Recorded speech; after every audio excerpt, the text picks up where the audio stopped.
الحمد لله وكفى والسلام على عباده الذين اصطفى اما بعد.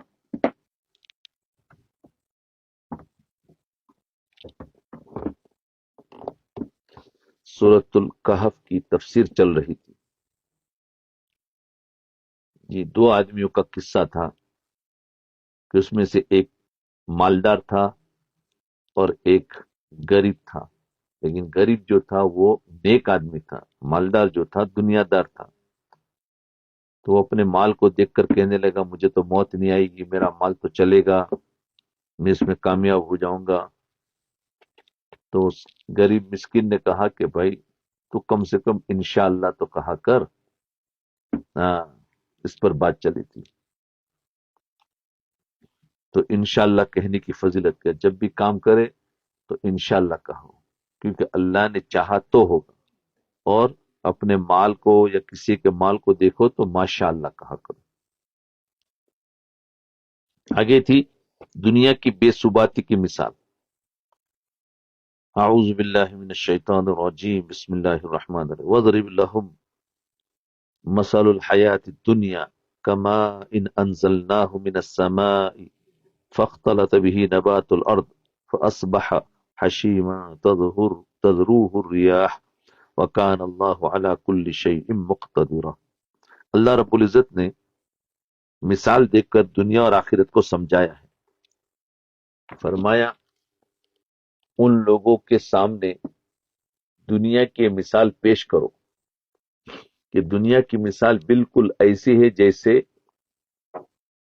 ہم نے آسمان سے بارش برسائی. دنیا کی مثال کیسی ہے؟ مثال پیش کی ہے بالکل ایسی ہے جس سے ہم نے آسمان سے بارش برسائی. تو آسمان سے جب بارش برسائی تو اس سے زمین ہری بھری ہوگی، لیکن ایک وقت آتا ہے کہ وہ ہریالی سب ختم ہو جائے. ایک وقت آتا ہے کہ وہ ہریالی سب ختم ہو جاتی ہے اور وہ سبزہ ایسا ریزہ ریزہ ہو جاتا ہے، یعنی سوکھ جاتا ہے، سوکھ کر ریزہ ریزہ ہو جاتا ہے کہ ہوائیں چلتی ہے تو اسے اڑا لے جاتی ہے.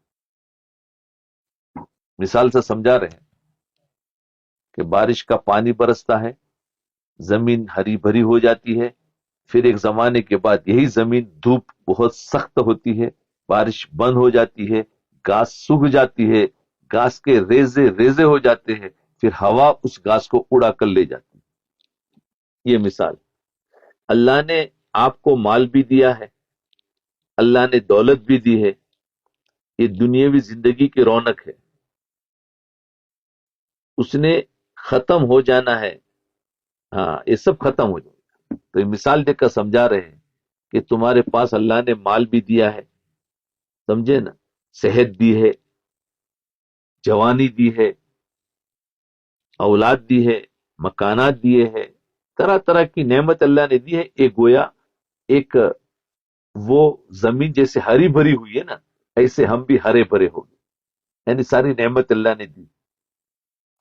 لیکن جیسے وہ ہری بھری زمین بھی ایک دن خشک ہو کر ریزہ ریزہ ہو کر ہوائیں اڑا کے چلاتی ہے، ایسے ہی ہم بھی ایک دن ختم ہو جائیں گے اور ہمارا کوئی وجود نہیں ہوگا، اور یہ سب ہمارا مال و دولت سب کچھ ہے، سب ختم ہو جائے گا.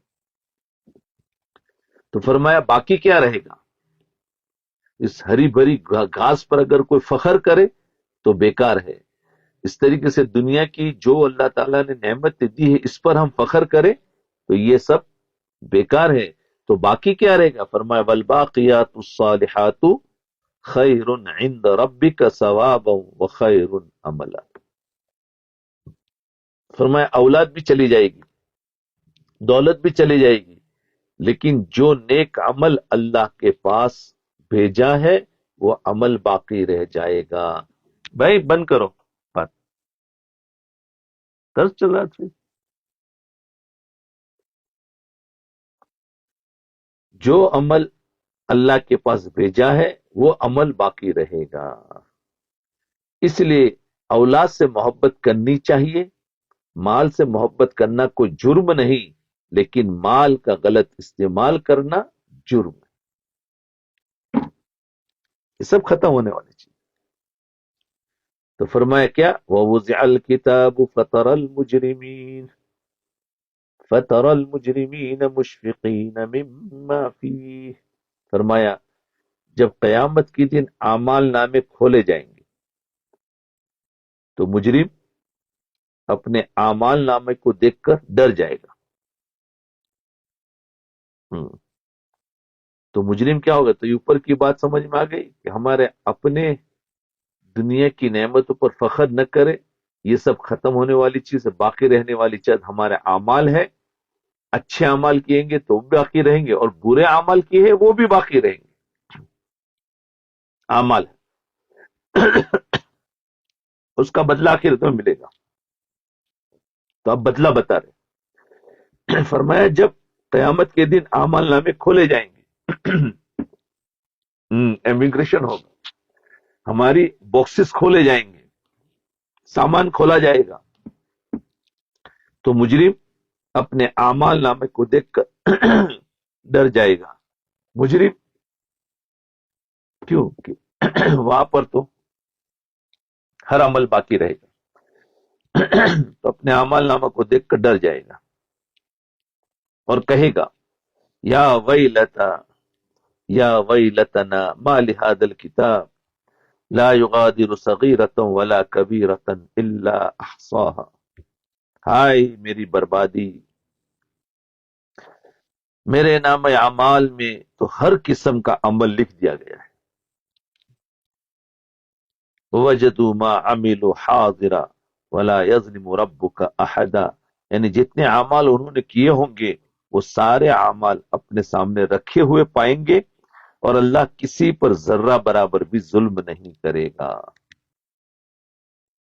تو دنیا میں کیا چیز باقی رہے گی؟ یہ اوپر بتایا کہ جتنی بھی ظاہری نعمت دکھائی دے رہی ہے، یہ آسمان اور زمین اور درخت اور جانور اور اولاد اور کپڑے اور صحت اور سب کچھ، یہ سارا کا سارا ختم ہونے والا ہے. باقی کیا ہوگا؟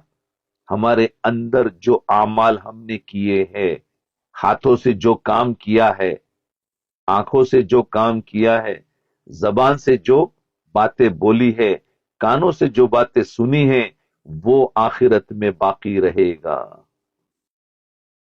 اگر کانوں سے اچھی تعریفیں سنی ہیں تو وہ باقی رہیں گے، اور اگر ان کانوں سے غیبتیں سنی ہیں تو وہ بھی باقی رہیں گے. اس زبان سے اللہ کے دین کی دعوت دی ہے، لوگوں کو سمجھایا ہے، دو دشمنوں میں محبتیں پیدا کرائی ہے. تو فرمایا یہ زبان کے وہ عمل بھی باقی رہے گا. اور اگر اس زبان سے دو دوستوں میں جوڑ تھا اور ان کو توڑ کرایا ہے، زبان سے توڑ ہوتا ہے، اور زبان سے غیبتیں کی ہے، زبان سے جھوٹ بولا ہے، تو یہ عمل بھی باقی رہے گا. یہ سارا عمل اللہ کے پاس لکھا ہوا ہے. اب انسان جب جائے گا نا آخرت میں، تو وہ وضع الکتاب، تو اس کے سامنے اس کی فائل رکھ دی جائے گی، اس کی نوٹ بک جو لکھا ہوا ہے سب رکھا دیا جائے گا. اب وہ اس کو دیکھے گا تو مجرم جو ہے نا، جس نے غلط کیا ہے، کیونکہ وہاں تو دونوں قسم کے اعمال ہوں گے، اچھے بھی ہوں گے اور برے بھی ہوں گے. تو جو برا عمل کیا ہے وہ مجرم ہے، وہ ان اعمالوں کو دیکھے گا تو ڈر جائے گا اور یہ کہے گا ہمارے افسوس کے، ہائے یہ کیا ہو گیا ہے، یہ تو ہر چیز لکھی گئی، کیونکہ اس کے تو دماغ میں تھا ہی نہیں کہ میری چیزیں لکھی جا رہی ہے. یہ تو تھا میں نے عمل کیا، ختم ہو گیا. لیکن ہمارے نبی نے پہلے فرما دیا تھا کہ تمہارے پاس دو فرشتے ہیں جن کا نام ہی ہے کرامن کاتبین، لکھنے والے. ایک خیر کو لکھتا ہے، ایک شر کو لکھتا ہے، اور دونوں کے وہ فائلیں وہاں پیش کر دی جائے گی اور سامنے رکھی جائے گی کہ بولے مجرم تو پڑھ لے، اگر اس میں غلط لکھا ہے تو بتا دے، یا کوئی اس میں زیادہ چیز لکھ دی ہے تو وہ بھی بتا دے، تو دیکھ لے. تو کل قیامت کے دن فائل ہمیں دی جائے گی، ہم دیکھ کر اب مجرم ڈر جائے گا، اللہ یہ چیز بھی لکھی ہے، یہ بھی لکھی ہے، یہ تو میں نے ویسے ہی بات کہی تھی. جو بھی کہی ہو وہ لکھا جائے گا. وہ تم ویسے ہی کہہ رہے تھے، تمہارے دلوں میں کیا تھا وہ اللہ جان رہا ہے، اور کسی کو پتہ نہیں تھا. تو وہ سب کچھ وہاں سامنے آ جائے گا. اس لیے اس دنیا کے اندر ہمیں خود سمجھنا چاہیے کہ ہم کیا کر رہے ہیں، ہم خود سمجھے کہ وہاں ہمیں کیسی فائل ملے گی، اچھی ملے گی بری ملے گی، لکھا تو دونوں جائے گی. ایسا نہیں کہ خالی نیکیاں لکھی جائے گی اور برائیاں نہیں لکھی جاتی، دونوں. فیصلہ آخرت میں ہوگا، یہاں پر نہیں ہوگا. اس لیے کہتے ہیں یہاں پر ہم امتحان گاہ میں ہیں، پیپر لکھے جا رہے ہیں، ہمارے اوپر کیمرے لگے ہوئے ہیں، وہ ساری چیزوں کا ویڈیو اتار رہے ہیں، اور ہر چیز فرشتے لکھ رہے ہیں، اور وہ سب کچھ دنیا میں کچھ پتا نہیں. آخرت میں جائیں گے تو سب پتا چل جائے گا. تو اس کو کہتے ہیں وَوَجَدُوا مَا عَمِلُوا حَاضِرًا وَلَا يَظْلِمُ رَبُّكَ أَحَدًا. جتنے اعمال انہوں نے کیے ہوں گے وہ سارے اعمال اپنے سامنے رکھے ہوئے پائیں گے، اور اللہ کسی پر ذرہ برابر بھی ظلم نہیں کرے. ایسا نہیں کہ نیکی والی کی کچھ نیکی چھپا دی. دنیا میں تو کوئی کر سکتا ہے کہ کسی کی نیکی کے بدلے میں اس کے اوپر غلط کیس ڈال دیا، حالانکہ اس نے وہ جرم کیا نہیں ہے، لیکن اس پر کیس ڈال کر اس کو پھنسا دیا. تو یہ دنیا میں ہو سکتا ہے، آخرت میں کوئی غلط ڈالا نہیں جائے گا، کوئی دشمنی نہیں ہے، اور وہ اس کو دکھایا جائے گا، بھائی تو دیکھ لے، اگر اس میں کوئی غلط آ گئی ہے چیز تو مجھے بتا دو. دنیا میں تو دکھایا نہیں جاتا. دنیا میں بھائی تمہارا ایک کیس ہے، چلو تمہیں پکڑ کر لے جائیں گے. یہاں پر کوئی بحث کرنے کی اجازت نہیں ملتی ہے، اور آخرت میں اللہ تعالیٰ اجازت دیں گے کہ مجھے بتا دے کہ ہاں یہ غلط ہے اور اس کی یہ دلیل ہے.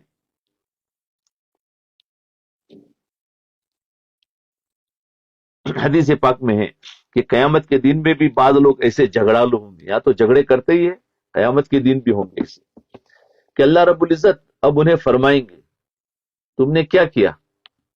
تو کہے گا کہ میں تیری توحید پر ایمان لایا. سمجھے؟ کسی ایک آدمی کو بلائیں گے، اسے پوچھا ہے تم نے کیا کیا؟ تو اللہ کہے گا کہ اللہ رب العزت تیری توحید پر، یعنی تیرے پر ایمان لایا، تیرے نبیوں کو میں نے مانا، میں نے نیک اعمال کیے اور نام اعمال. پھر اس کے بعد یہ سب کچھ اپنی تعریفیں کرے گا، بہت کچھ، یعنی گویا اپنا گناہ تو اقرار ہی نہیں، بس اپنی تعریف کرتا جائے گا. اس کے بعد اللہ رب العزت فرمائیں گے اچھا ٹھیک ہے، یہ تیری فائل ہے، دیکھ لے تو جیسا بولتا ہے ویسا ہی کیا ہے. تو اللہ نام اعمال کھول کر رکھ دیں گے. نام اعمال کھول کر یعنی میں اس کو ایک ذرا آج کی زبان میں کہوں گا فائل کھول دی جائے گی تمہاری، کیونکہ آج کل سب فائلیں ہوتی ہیں، فائل کا زمانہ ہے. تو گویا اسی کو نام اعمال کہتے ہیں. اگر اس کو آج کی سائنس کی زبان میں کہو تو فائل کرو. تو نام اعمال سمجھ میں نہیں آتا ہو تو اس طریقے سمجھو، تو اس کے سامنے اس کے نام اعمال کھول دیے جائیں گے. کہا تو دیکھ لے کہ تیرے نام اعمال میں توحید بھی نہیں ہے. تو کہتا ہے میں تو تیرے پر ایمان لایا اور میں نے توحید کی بات کرتا تھا، اس میں تو یہ بھی نہیں ہے. تو میرے پیغمبر پر ایمان لانا بھی نہیں، تو کہتا پیغمبروں پر ایمان لایا. میرے نبی کی اطاعت تو نے کی ہے، تو یہ اطاعت بھی اس فائل میں تو ہے ہی نہیں کچھ بھی، تیرے نام اعمال میں کچھ بھی نہیں ہے. لو بولے گا کچھ اور. دیکھو وہاں پر بھی کچھ لوگ اللہ کے سامنے بھی ایسے جھوٹ بولے گا تو اللہ تعالیٰ بھی قانوناً پکڑیں گے.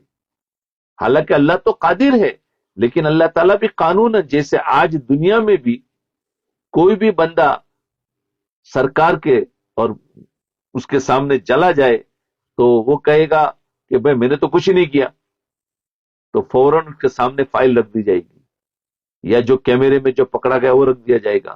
بھائی تو نے فلاں جگہ چوری کی؟ بولے بالکل نہیں، میں تو وہاں سے گزرا بھی نہیں ہوں. تو وہ کیا کہے گا؟ کہے گا کہ اچھا ٹھیک ہے ایک کام. پھر اس کے سامنے اس کی اسکرین پر ڈال دیا جائے گا اور وہ دیکھے گا ارے یہ تو میرا فوٹو ہے، دیکھ وہ سیڑھی سے یوں گیا ہے اور یہاں پر گیا ہے، یہ لاکر توڑا ہے اور یہ لیا ہے اور وہ لیا ہے. اب یہ حیران ہو جائے گا. تو اس کا بول کچھ اور تھا اور دکھایا جائے گا کچھ اور. آج دنیا میں ایسا ہوتا ہے کہ جب مجرم پکڑا جاتا ہے تو کہتا ہے سر میں نے تو کچھ نہیں کیا. اس نے کہا ٹھہر جا، اسکرین چالو کر کے دکھا دیا جاتا ہے. کیمرے کا زمانہ ہے، کوئی بات کچھ بھی کہے پکڑا جاتا ہے سب چیزیں. تو ایسے ہی اللہ تعالیٰ کے سامنے بھی مجرم آئے گا تو کہے گا میں نے تو کچھ نہیں کیا، میں تو بس اللہ اللہ کرتا تھا، نیک کام کرتا تھا، روزے رکھتا تھا،